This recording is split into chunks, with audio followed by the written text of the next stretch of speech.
अस्सलाम वालेकुम। आज बात करेंगे हुरूफ के टैक्स के हवाले से, यानी वो भाई जिसके ऊपर हुरूफ लगा हुआ है, चाहे वो नया हो या पुराना हो, तो आपका मुकाबिल माली यानी आपका टैक्स कौन पे करेगा? आप पे करोगे या आपका नया कफील पे करेगा? और अगर आपके ऊपर हुरूफ लगा हुआ है तो वो कौन से शराइत है? अगर आप उस शराइत पर पूरा उतरती हैं तो आप किसी जगह पर भी अपना नकल कफाला करवा सकोगे। वीडियो को पूरा देखिए और दोस्तों के साथ भी शेयर कीजिए। चैनल को लाइक और सब्सक्राइब करना ना भूलिए। आप स्क्रीन पर खबर देख रहे होंगे जिसमें बताया जा रहा है अगर आपके ये 3 शराइत पूरे होते हैं तो आप किसी और जगह पर भी नकल कफाला करवा सकती हैं। इसके अलावा आपका ज़िम्मेदार भी आपका नया कफ़ील होगा। जितनी फ़ीसिस भी है, जितनी टैक्सेस भी है, तो उसका ज़िम्मेदार आपका नया कफ़ील होगा।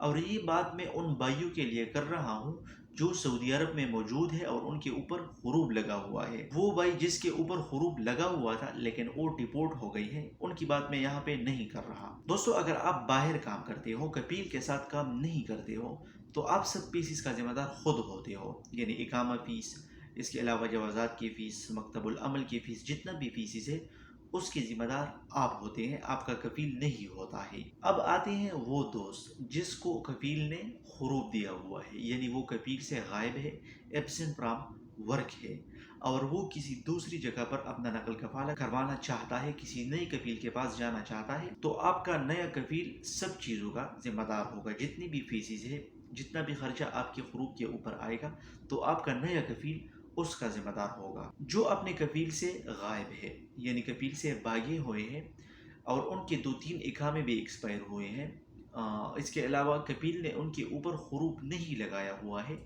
यानी कफ़ील से गायब है लेकिन कफ़ील ने हुरूफ नहीं लगाया हुआ है और इकामे एक्सपायर है, तो उन दोस्तों का जितना भी खर्चा आएगा, चाहे वो इकामे का हो या हुरूफ का हो, और वो किसी दूसरी जगह पर नकल कफाला करवाना चाहेंगे, तो उन सब चीज़ों का ज़िम्मेदार जितने भी फीस आएंगे उसका ज़िम्मेदार आपका नया कफ़ील होगा। आप नहीं होंगे, ना आपका पुराना कफ़ील होगा। ये सऊदी लेबर्स लॉ के मुताबिक है।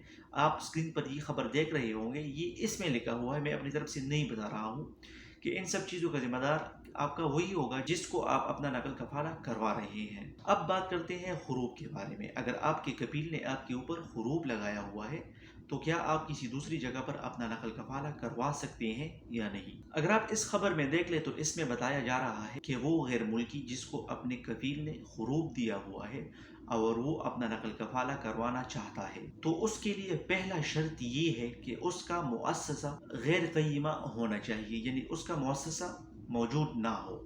यानी वो जिस मुअस्ससे में कफील के साथ काम करता था वो एक्सपायर होना चाहिए, वो ना होना चाहिए सऊदी के सिस्टम में। या वो मुअस्ससा, जो दूसरी शर्त है, वो मुअस्ससा तहतुल इजरा होना चाहिए, किसी वजह से वो प्रोसेस में गया हो या उस मुअस्ससे पे कार्रवाई हो रहा हो, तो इसी सूरत में आप अपना नकल कफाला करवा सकोगे। तो जिस दोस्तों का हुरूफ है या इकामा एक्सपायर है और वो अपना तनाजुल करवाना चाहते हैं, तो उनका मुअस्ससा कायम नहीं होना चाहिए, या मंशा का फाइल एक्सपायर होना चाहिए, या उनकी मुअस्ससा तख्तुल इजरा होना चाहिए, या यानी प्रोसेस में होना चाहिए। तो इन शराइत के साथ फिर आप किसी और जगह पे नई कपील के पास अपना नकल कफाला करवा सकते हैं, यानी ये शराइत लाजमी होना चाहिए। जब आप इन शराइत पर पूरा उतरती हैं तो तब आपका नकल कफाला होगा।